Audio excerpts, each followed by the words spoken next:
Hey guys, welcome to Nisa Talks. I just want to say, you guys, forgive my inconsistency. I'm supposed to post every single week, and I think I've not posted for like about 2 weeks now, which is very bad. But I mean, I guess that's part of the journey too. So, you guys, forgive my inconsistency. Everybody likes talking about hard work, but you know what's crazy? Some people put insane amounts of effort every single day, and they're still not moving forward. But somebody else makes one single smart move and their whole entire life changes. And that difference right there is what leverage is.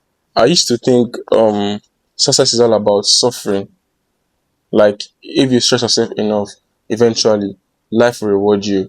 But the thing is, reality doesn't work that way because effort without direction is just self-destruction.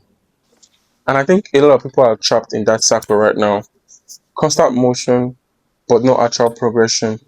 And leverage is what actually changes that. Leverage is understanding that certain decisions, skills, relationship, and system can produce disproportionate results. Basically, small inputs, massive output. And this is where life becomes unfair sometimes. Because let's be honest, a child from a wealthy family grows up around certain advantages. They might grow up around connections, informations, financial stability, exposure, and opportunities. That is leverage. Meanwhile, people from a struggling background might have to figure everything out alone. They would have to survive before even thinking about success. And that reality affects people mentally. Because when you grow up around abundance, your mindset expands differently. But when you grow up around survival, sometimes your entire life becomes reactive. One person is investing at 16 and another person is worrying about school fees.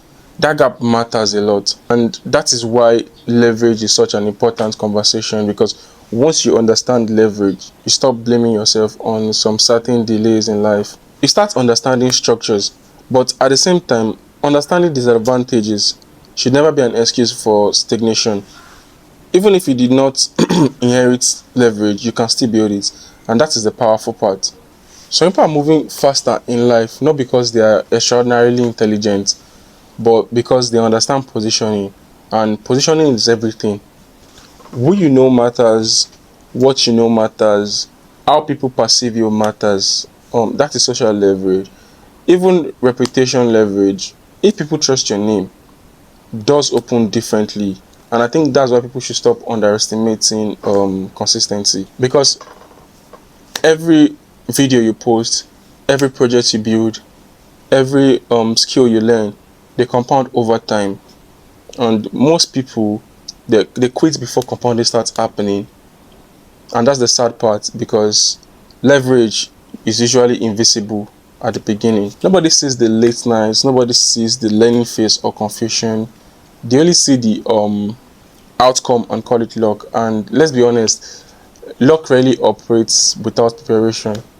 So honestly, don't just focus on working harder than everybody else. Focus on becoming more valuable, more strategic, and more intentional. Because in this era, people who understand leverage will always have an unfair advantage.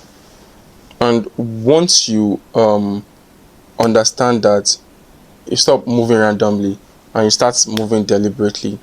This is Nza Talks, and I'll see you all in my next episode.